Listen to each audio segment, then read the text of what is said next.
Hello everyone, एक बार फिर से आप सभी का वेलकम है आपके अपने इस चैनल पे, जहां पे मैं आपको CUET पीजी से रिलेटेड जो भी इंफॉर्मेशन होता है वो प्रोवाइड करा रहा हूं। सो आज का ये वीडियो भी आप सभी के लिए काफ़ी इंपॉर्टेंट होने वाला है। आज के इस वीडियो में मैंने आप लोगों के जो सवाल है, जो आपके क्वेश्चन है, उनको पुटअप किया है और उन सभी क्वेश्चन के जो आंसर है हम लोग इस वीडियो में करने वाले हैं। मैं होप करता हूं कि आपके क्वेश्चन का आंसर आपको इस वीडियो में मिल जाएगा अगर आप इस वीडियो को एंड तक देखेंगे। अगर आपने वीडियो को पूरा नहीं देखा, आपके क्वेश्चन का आंसर भी इसमें रहा और आपने कमेंट बॉक्स में कमेंट किया, तो हो सकता है भाई मैं रिप्लाई नहीं करूंगा, क्योंकि यार मैंने मेहनत करके आप लोगों के क्वेश्चन के यहाँ पे आंसर करे हैं, तो एटलीस्ट आपको जो है यहाँ पर देख भी लेना चाहिए। ओके, तो आप इस वीडियो को भी प्लीज लाइक करिए और अगर आप लोग हमारे चैनल पे नए हैं तो चैनल को भी यहाँ पे सब्सक्राइब कर लीजिएगा, क्योंकि यहाँ पे इस वीडियो में हम लोग देखने वाले हैं आपके जो क्वेश्चन है उनके आंसर। ओके, सो हम एंड से स्टार्ट करते हैं। तो यहाँ पे जो क्वेश्चन है, जो लास्ट क्वेश्चन मैंने यहाँ पे लिया था, वो क्वेश्चन ये था कि हमारा जो कोर्स है वो किस यूनिवर्सिटी में है, हम ये कैसे पता करें। आपका जो कोर्स है, आप जिस कोर्स के लिए तैयारी कर रहे हो, अगर आपको नहीं पता कि वो कौन सी यूनिवर्सिटी में आपका जो कोर्स है, तो इसके लिए आपको प्रोस्पेक्टस को देखना पड़ेगा, या फिर दूसरा ऑप्शन मैं आपको बताता हूं कि जब आप फॉर्म को फिल करेंगे तो वहां पे आपको जो है कोर्स तो दिख ही जाएगा। जब आप कोर्स पे टिक कर देंगे तो उसके बाद जो सेकंड ऑप्शन आएगा उसमें आपको सारी यूनिवर्सिटी ऑटोमेटिक शो कर देगी, आपको पता करने की जरूरत नहीं पड़ेगी। वहां पे जिस जिस यूनिवर्सिटी में आपका कोर्स है वो सारी की सारी आपको शो करेगी, आप सारी यूनिवर्सिटी पे टिक कर सकते हैं। तो इस क्वेश्चन का आंसर क्लियर हुआ आपको? अगर आपके क्वेश्चन का आंसर आपको मिलता है तो प्लीज एक कमेंट जरूर आप छोड़िएगा कमेंट बॉक्स में। उसके बाद यह है कि फॉर्म जो हम कब तक भर सकते हैं, तो फॉर्म जो है आप भर सकते हो 19 अप्रैल तक। जी हम मतलब 1 महीने का टाइम है आपके पास, 1 महीने तक आप फॉर्म फिल कर सकते हो। 20 मार्च से यहाँ पे स्टार्ट हुआ है। क्लियर? उसके बाद एक क्वेश्चन ये था, क्या हर पेपर में पार्ट ए अलग अलग होगा? यानी कि आपको पता है पेपर में आपके 2 पार्ट है, part A and part B. तो अगर आपने 2 सब्जेक्ट लिया, जिससे सपोज दैट कि आपने हिस्ट्री लिया, एक आपने पॉलिटिकल साइंस लिया, पीओलम लिया, 2 सब्जेक्ट लिया, तो दोनों सब्जेक्ट का पेपर तो अलग अलग ही होगा ना। तो पार्ट ए भी जो है आपका यहां पर अलग अलग आएगा, लेकिन सिलेबस सेम रहेगा। क्वेश्चन आपको घुमा फिरा के पूछ सकता है, लेकिन सिलेबस सेम रहेगा पार्ट ए का। ठीक है, क्लियर हुआ आपको? फिर एक क्वेश्चन ये था कि क्या हमने 2 पेपर लिए हैं तो उनका जो पेपर है वो एक ही दिन में होगा? ठीक है, ये काफी इंपॉर्टेंट क्वेश्चन मुझे लगा था कि जैसे मान लीजिए आपने 2 या 3 पेपर लिए तो क्या उनका पेपर एक ही दिन होगा? तो पहली चीज तो ये है कि अभी जो है इस पे कोई क्लियरिटी नहीं हुई है। एक पूरा जो है शेड्यूल आएगा जिसमें रहेगा कि इस पेपर का जो है यहाँ पे इस दिन होगा, इसका इस दिन होगा, ये सब कुछ रहेगा। देखिए नॉर्मली क्या होता है, अकॉर्डिंग टू माय एक्सपीरियंस, कि जैसे जो लैंग्वेज के पेपर होते हैं, जैसे कि मान लीजिए एक तो हिंदी हो गया, ठीक है, और दूसरा हो गया आपका इंग्लिश हो गया। तो अब क्या होगा कि इनके जो पेपर है ना, आपको सेम डेट पे जो है वो देखने को मिल सकते हैं, क्योंकि जो हिंदी लेने वाला है वो इंग्लिश कैसे लेगा और जो इंग्लिश लेने वाला है वो हिंदी कैसे लेगा। तो ऐसे पेपर तो जो है आपके लगभग सेम डे पे जो है होते हैं, लेकिन अदर जैसे हिस्ट्री, ज्योग्राफी का मैंने बताया, तो आपका ये जो है ये अलग अलग डेट पे आपको देखने को मिलता है। अगर एक डे पे होता है तो क्या होता है कि शिफ्ट चेंज होती है, एक शिफ्ट में आपको देखने को नहीं मिलेगा। सो डोंट वरी, आप यहाँ पे पेपर को ले सकते हैं। आप 2 या 3 पेपर अगर आप देना चाहते हैं तो आप ले सकते हैं। क्लियर हुआ इस क्वेश्चन का आंसर भी? अगर जिसने भी पूछा था, होप कि उसको क्लियर हो गया होगा। फिर यहाँ पे जो है क्वेश्चन ये था कि क्या हम स्ट्रीम चेंज कर सकते हैं? स्ट्रीम चेंज करने से मतलब ये होता है कि जैसे आप जो है बीए के स्टूडेंट थे, सपोज दैट कि आपने बीए किया या फिर आपने बीएससी किया है, ठीक है, या फिर आपने बीकॉम किया है। ओके, अब आपको चेंज करना है, जैसे बीकॉम वाले को जो है बीए करना है या फिर बीएससी वाले को बीकॉम करना है, तो आप स्ट्रीम चेंज कर सकते हो। तो यहाँ पे बस इतना ही है कि जो यूनिवर्सिटी है ना उस पर डिपेंड करता है। जैसे मान लीजिए आपको जेएनयू में एडमिशन लेना है, तो जेएनयू में आप जैसे स्ट्रीम जो है वो चेंज कर सकते हैं। जेएनयू में आपका कौन सा जो है यहाँ पे स्ट्रीम रहता है वो मैटर ज्यादा नहीं करता है। आप ग्रेजुएशन भी कर सकते हो और पोस्ट ग्रेजुएशन यानी कि मास्टर भी आप कर सकते हो। लेकिन जैसे बीएचयू में जाओगे तो बीएचयू में आपका वो सब्जेक्ट होना जरूरी है ना। तो ये चीज तो एक्चुअली क्या करती है, डिपेंड करती है यूनिवर्सिटी पे। कुछ में आप चेंज कर सकते हैं, कुछ में आप चेंज नहीं कर सकते। जब आप फॉर्म को फिल करते हो तो उसका जो क्राइटेरिया है, एलिजिबिलिटी क्राइटेरिया है, उसको आपको जरूर यहाँ पे चेक करना चाहिए। तो फिर क्या होगा कि आपको क्लियर हो जाएगा कि यार मुझे फॉर्म भरना चाहिए या मुझे नहीं भरना चाहिए। क्लियर। तो स्ट्रीम आप चेंज कर सकते हो, बट ये डिपेंड करता है यूनिवर्सिटी पे कि वो आपको एडमिशन देगी या नहीं देगी। तो पहले उसका आप यहाँ पे जाके चेक कर लीजिए। उसके बाद यहाँ पे सिलेबस के रिगार्डिंग, तो देखो यार सिलेबस के रिगार्डिंग मैंने एक वीडियो तो आपको दे दिया था और मैंने आपको प्रॉमिस किया था कि जब सिलेबस आएगा तो हम और एक वीडियो देख लेंगे। सिलेबस में एक्चुअली वहां पे पहले वेबसाइट पे था और अभी भी अगर वेबसाइट का एक दूसरा सेक्शन है जहां पे सिलेबस शो करता है, लेकिन जो मेन सेक्शन है वहां से हटा दिया गया है। वो इसलिए हटा दिया गया क्योंकि आपके जो कोड है ना उनमें चेंजेस कर दिया गया, उनमें बदलाव किया गया। तो कोड को वो सही से सेट करेंगे और उसके बाद अपलोड करेंगे। तो विद इन 1 वीक जो है आपका सिलेबस यहाँ पे अपलोड हो जाएगा, ये मैक्सिमम बता रहा हूं। और बाकी इनको जल्दी से जल्दी यहाँ पर करना चाहिए सिलेबस अपलोड, क्योंकि स्टूडेंट कंफ्यूज हो रहे हैं कि यार क्या होगा क्या नहीं होगा। तो इस पे वो लोग काम कर रहे हैं, जल्दी यहाँ पे अपलोड हो जाएगा वेबसाइट पे, उसके अकॉर्डिंग आप फॉलो कर लेना, ठीक है। तो सिलेबस को लेकर फिलहाल आपको कोई टेंशन नहीं लेनी है। एक और क्वेश्चन था कि हमारी यूनिवर्सिटी का नाम लिस्ट में नहीं आ रहा है तो हम क्या करें। जब आप फॉर्म फिल कर रहे हो और आपकी यूनिवर्सिटी का नाम उसमें नहीं आ रहा है, तो देखिए पहली चीज तो यह है कि आपको केयरफुली देखना पड़ेगा। हो सकता है आपकी यूनिवर्सिटी का नाम आ रहा है और आप नहीं देख पा रहे हो। जैसे एग्जाम्पल के तौर पे बताता हूं कि जैसे दिल्ली यूनिवर्सिटी का नाम लिस्ट में स्टूडेंट कमेंट बॉक्स में भी कमेंट करे थे कि नहीं आ रहा है, मुझे व्हाट्सएप पे भी मैसेज करे थे कि नहीं आ रहा है। मैंने कहा भाई उसमें लिखा हुआ है यूनिवर्सिटी ऑफ दिल्ली लिखा हुआ है, तो उसने जाके देखा तो वो बिल्कुल वैसा ही लिखा हुआ था और वो देख रहे थे दिल्ली यूनिवर्सिटी, ठीक है। तो वो भी एक वहां पे होता है, तो आप एक बार देखिए अच्छे से नाम होगा। और अगर नहीं आ रहा है और प्रोस्पेक्टस में नाम है तो आपको अभी फॉर्म को नहीं भरना है, थोड़ा सा आपको वेट करना है। यूनिवर्सिटी की वेबसाइट पे जाके चेक करना है कि भाई वो शामिल हुई है या नहीं हुई है, या अलग से फॉर्म आएगा, तो वो आपको उनकी वेबसाइट पे जाके थोड़ा वो चेक करना पड़ेगा। क्लियर। चलिए अब दूसरे क्वेश्चन की तरफ बढ़ते हैं कि जो फॉर्म का जो फी है वो क्या है। अगर आप फॉर्म भरते हो तो उसका फीस क्या लगेगा, ठीक है। तो यहां पे देखिए, अगर आप जनरल कैटेगरी के स्टूडेंट हो, अगर आप 3 सब्जेक्ट तक लेते हो, 3 अगर आप पेपर लेते हो, 3 पेपर अगर आप सिलेक्ट करते हो तो आपको 1000 रुपए आपको जो है पे करना है। और अगर आपने कोई और जो है ऐड करना चाह रहे हो, मतलब एडिशनल जो चार्जिंग है, अगर आपने कोई और कोर्स ऐड करा 3 के अलावा और ऐड करना चाहते हो तो आपको 500 जो है एक्स्ट्रा यहाँ पे करना पड़ेगा, ठीक है। और अगर आप ओबीसी, एनसीएल या जनरल ईडब्ल्यूएस में आते हो तो आपको 800 पे करना है। और अगर आप एडिशनल ऐड कर रहे हो, सब्जेक्ट और ऐड कर रहे हो, तो 400 आपको पे करना है। केवल जनरल के लिए 500 है और बाकी के लिए यहाँ पे नीचे 400 ही है अगर आप कोई कोर्स और एक्स्ट्रा में ऐड करना चाहते हो तो। क्लियर। एससी एसटी के लिए जो नॉर्मल फीस है 3 सब्जेक्ट तक वो 750 है। मैंने आपको फॉर्म का वीडियो बना के बताया था जिसमें मैंने 4 कोर्स ऐड करे थे, इसलिए वहां पे फीस हो गई थी 1150, क्योंकि 400 एक्स्ट्रा ऐड हो गए थे, मैंने 4 सब्जेक्ट फिल कर दिए थे। जबकि यहां पे बोला है कि अगर आप 3 सब्जेक्ट तक फिल करते हो, एससी एसटी के स्टूडेंट हो, तो आपको 750 रुपए पे करने हैं। क्लियर। वहीं अगर बात करें पीडब्ल्यूबीडी की, तो यहां पे आपको जो है कितना पे करना है, 700 रुपए पे करना है। बट अगर आप भी जो है एड एक्स्ट्रा में करना चाहते हो तो 400 आपको भी पे करना पड़ेगा। तो ये जो है नॉर्मली फी का क्राइटेरिया है। और अगर इसकी बात करें तो ये मुझे काफी ज्यादा यहाँ पे लग रहा है। अगर मैं मेरा ओपिनियन आपको दूं तो भाई ये काफी ज्यादा फीस है। 1000 रुपए, फिर आप 800 रुपए ले रहे हो। उसके बाद पता है आपको क्या होगा, जब यूनिवर्सिटी की काउंसलिंग कराओगे तब फिर आपको अलग से फी पे करना पड़ेगा। तो काफी अच्छी कमाई तो यहां से भी हो जाती है इनको, तो खैर क्या कर सकते हैं। उसके बाद यहां पे एक क्वेश्चन आपका और था कि जो यूनिवर्सिटी का प्रोस्पेक्टस है, जैसे कि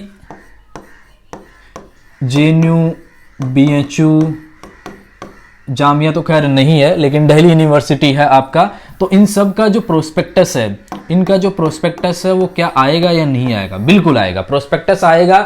इनका एडमिशन पॉलिसी आपको उसमें देखने को मिलेगा, सारा कुछ आपको यहाँ पर देखने को मिलेगा। तो विद इन 1 वीक सबके प्रोस्पेक्टस ऑलमोस्ट आ जाएंगे, ठीक है। जेएनयू और ड्यू का आपका काफी जल्दी आपको देखने को मिल जाएगा। और स्टूडेंट मुझे पता है कि उनका वेट भी कर रहे हैं, क्योंकि एक्चुअली वहां पर क्या है सीन, एक तो पार्ट ए का और जो आपका पार्ट बी है, ए और पार्ट बी है, उनका सीन बना हुआ है। क्योंकि लास्ट ईयर भी प्रोस्पेक्टस में पार्ट ए जो है जेएनयू के लिए मेंशन था, लेकिन जब जेएनयू ने अपना प्रोस्पेक्टस निकाला तो उसमें उन्होंने केवल पार्ट बी को ही कंसीडर करने के लिए बोला था कि हम पार्ट बी के बेस पे ही आपको एडमिशन देंगे। तो यही कंफ्यूजन अभी स्टूडेंट को बना हुआ है। तो जब प्रोस्पेक्टस आएगा तो और क्लियर हो जाएगा, और मैं आपको चैनल के थ्रू समझाऊंगा अगर आपने चैनल को सब्सक्राइब कर रखा है तो, ठीक है। अब देखिए दूसरा क्वेश्चन ये था कि अगर आपको आपके क्वेश्चन के आंसर मिल रहे हैं तो प्लीज कमेंट बॉक्स में कमेंट करिएगा, एक फॉर्म में हम कितने टेस्ट पेपर ले सकते हैं। तो इन्होंने बताया क्लियरली कि आप 20 टेस्ट पेपर तक यहां पर ले सकते हैं, लेकिन भाई फी अगर देखेंगे तो 400 आपको एक्स्ट्रा चार्ज करना पड़ेगा। तो आप वही लीजिए जो आपको करना है एक्चुअल में, तो क्यों आप फालतू में जो है फी एक्स्ट्रा देंगे। उसके बाद यहाँ पे एक क्वेश्चन और था कि हमने जो है हमारा जो 10th और 12th का जो मार्क्स वाला सिस्टम है उसके लिए, जैसे कुछ स्टूडेंट कहते हैं कि हमारे बोर्ड के अंदर इतने पेपर होते हैं, हमारे इतने पेपर होते हैं, तो हम कौन सा डालें। तो यार मैं आपको यहाँ पे एक ही चीज बोलूंगा, क्योंकि अब हर एक बोर्ड का जाके तो मैं भी नहीं आपको देख सकता। तो यहाँ पे आपका जो मार्कशीट होता है ना, उस मार्कशीट के अकॉर्डिंग आप फॉलो करो। मार्कशीट पे जो आपके लिखा हुआ है वही आपकी मार्कशीट बाद में जाएगी, उसी मार्कशीट के बेस पे वो चेक करेंगे। तो जो मार्कशीट में आपका है वो दीजिए। अगर सीजीपीए में डालना चाहते हो सीजीपीए में डाल दीजिए, अगर परसेंटेज में डालना चाहते हो परसेंटेज में डाल दीजिए, अगर नॉर्मली सीजीपीए दिया हुआ है तो डाल दीजिए ना, क्या आपको उसमें कन्वर्ट करना है, इतना क्यों करना है। जो दिया हुआ है नॉर्मली वही दीजिए ना, आपकी मार्कशीट पे कर सकते हो चेंज, ऐसी बात नहीं है, लेकिन जो है वो दे दीजिए ताकि आपका टाइम बच जाए। ठीक है, अब देखिए, अब जो मैं क्वेश्चन बताने वाला हूं ये काफी इंपॉर्टेंट क्वेश्चन है। मैंने क्वेश्चन को थोड़ा आगे पीछे कर दिया था इसलिए थोड़ा ये हो गया, बाकी आपको सारे क्वेश्चन मैंने लिए हैं। अब देखिए, अगला क्वेश्चन था कि पार्ट बी का जो पेपर है वो किस भाषा में, किस लैंग्वेज में आएगा। तो पार्ट बी जो है वो बाइलिंगुअल है, मतलब हिंदी और इंग्लिश। ठीक है, हिंदी और इंग्लिश, इसमें आपको अपनी तरफ से कुछ नहीं करना है। पार्ट बी ऑटोमेटिक है, मतलब हिंदी और इंग्लिश दोनों में आएगा पार्ट बी। मतलब जो 75 क्वेश्चन रहेंगे, मैं काफी अच्छे से आपको बताने का प्रयास कर रहा हूं, 75 जो क्वेश्चन है वो आपके हिंदी और इंग्लिश दोनों में आएंगे। अगर आप हिंदी में कंफर्टेबल है तो उसको हिंदी वाले को पढ़ के और फिर आंसर कर दीजिए, और अगर आप इंग्लिश में कंफर्टेबल है तो इंग्लिश वाले को पढ़ के और फिर आंसर कर दीजिए। मतलब पेपर आपका हिंदी और इंग्लिश दोनों में आएगा। क्लियर हुआ आपको। अब देखिए, पार्ट बी का क्लियर हो जाना चाहिए, बाइलिंगुअल आएगा, हिंदी और इंग्लिश दोनों में आएगा। ठीक है, अब देखिए पार्ट ए के लिए बात करते हैं। तो पार्ट ए में जो पेपर है वो किस लैंग्वेज में आएगा। तो पार्ट ए में जो है यहाँ पे हिंदी और इंग्लिश दोनों में ना आपको ये सिलेक्ट करने का जो है वो ऑप्शन आपके पास है कि अगर आप हिंदी में लेना चाहते हो तो हिंदी में आ जाएगा, और अगर आपको इंग्लिश में देना है तो इंग्लिश में आ जाएगा। बट एक चीज का ध्यान रखना कि वहां पे भी आई थिंक आपको लास्ट ईयर भी स्टूडेंट मुझे बता रहे थे कि ट्रांसलेट करने का ऑप्शन आता है, तो आप उसके चक्कर में मत पड़ना। अगर आपने हिंदी लिया तो अभी आप यहीं पे हिंदी ले लीजिए ना। अगर आपको इंग्लिश लेना है तो यहां पे आप फाइनल कर लीजिए कि मुझे इंग्लिश लेना है। हिंदी में तो क्या होता है, जैसे मान लीजिए अगर आपने हिंदी लिया तो हिंदी में तो यही है ना कि हिंदी के साथ में इंग्लिश भी आती है, क्योंकि मेनली जो वैलिड होती है वो क्या होती है, इंग्लिश वाली होती है। हिंदी में तो कई बार कुछ मिस्टेक्स भी हो जाती है, क्योंकि देवनागरी लिपि आपको पता है, तो उस हिसाब से अगर एक आध मिस्टेक भी होती है तो हमेशा पेपर में ये चीज होती है कि आप इंग्लिश वाले को फॉलो करिए, जो मेन आंसर होगा वो इंग्लिश के अकॉर्डिंग होगा।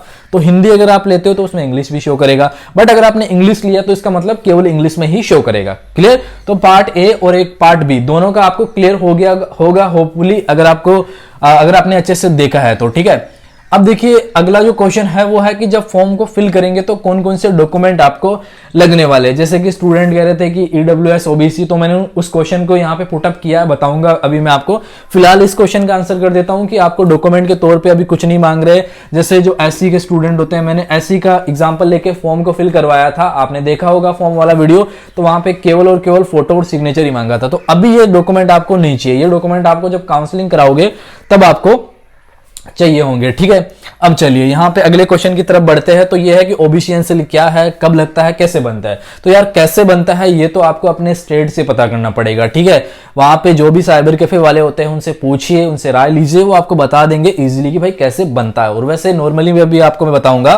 ठीक है, और ओबीसी एनसीएल आपको कब चाहिए, जब आप यूनिवर्सिटी की काउंसलिंग कराओगे, और वहां पे क्या होता है एससी एसटी ओबीसी के अकॉर्डिंग जो आपको मिलता है वो सारी चीजें वहां पर रहती है। ठीक है, तो ये आपको बाद में चाहिए, अभी नहीं चाहिए। ओके, बट आप इसको बनवा लेना। क्लियर, आप इसको बनवा लेना।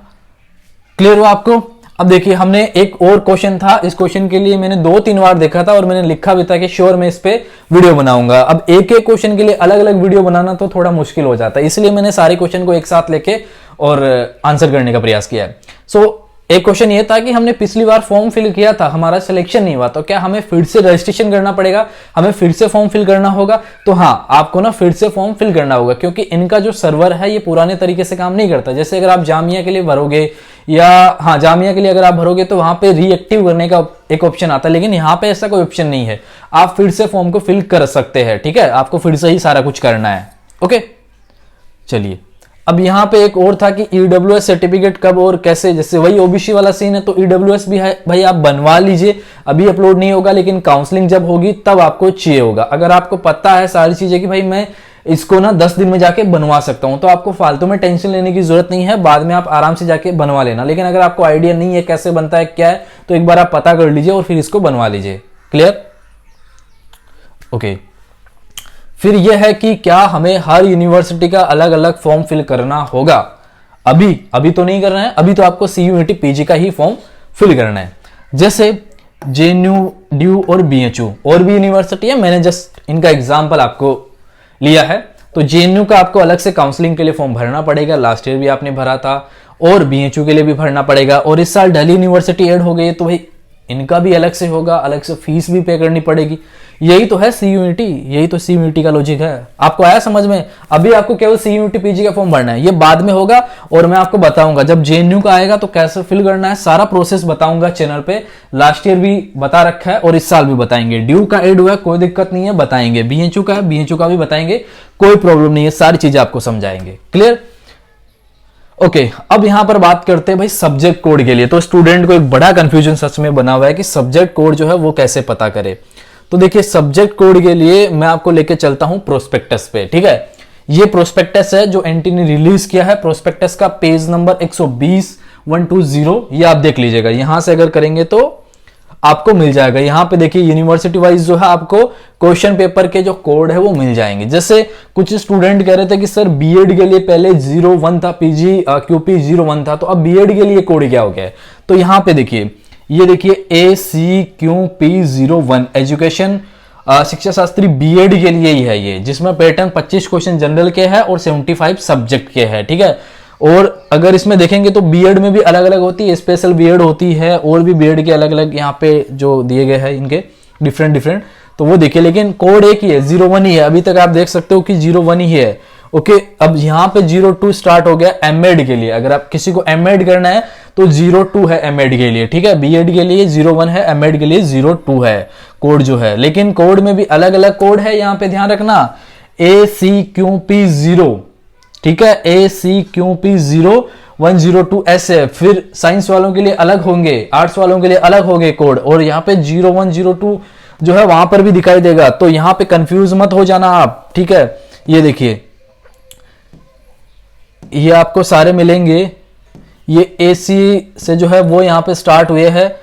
ये MA के कोर्सेस है सारे के सारे। अब आपको कौन सा कोर्स करना है आपको ये भी पता चल जाएगा यहाँ से दरअसल, कि जो है आपका कोड कौन सा है, कौन सी यूनिवर्सिटी में है, क्या पूछ रहा है, क्या उसका क्राइटेरिया है, ये आपको यहाँ से क्लियर हो जाएगा। मैंने आपको काफी अच्छे से बताने का प्रयास किया है सारी चीजें, तो यहाँ से आप इसको एक बार देख लीजिएगा। आपका जो भी कोड है, देखिए यहाँ पे हम लोगों ने अभी AC वाले जो कोड है वो हम देख रहे हैं। तो ये कोड जो है कहाँ तक चल रहे हैं वो एक बार हम देख लेते हैं। ठीक है, ये देखिए 22 तक आ गया है, उसके बाद भी है यहाँ पर, ये देखिए। ओके, तो ये कोड भी काफी हद तक यहाँ पे दिए गए हैं। तो यहाँ पे और इसको आगे हम लोग लेते हैं। ठीक है, थोड़ा सा वेट करिए। ये देखिए वो फिर चेंज हो गया था, यहाँ से फिर स्टार्ट हो गया है। ये देखिए कोड यहाँ से बदल गया है, यहाँ पे है COQP 01। अब ये भी कोड था 01 और वो भी कोड था 01।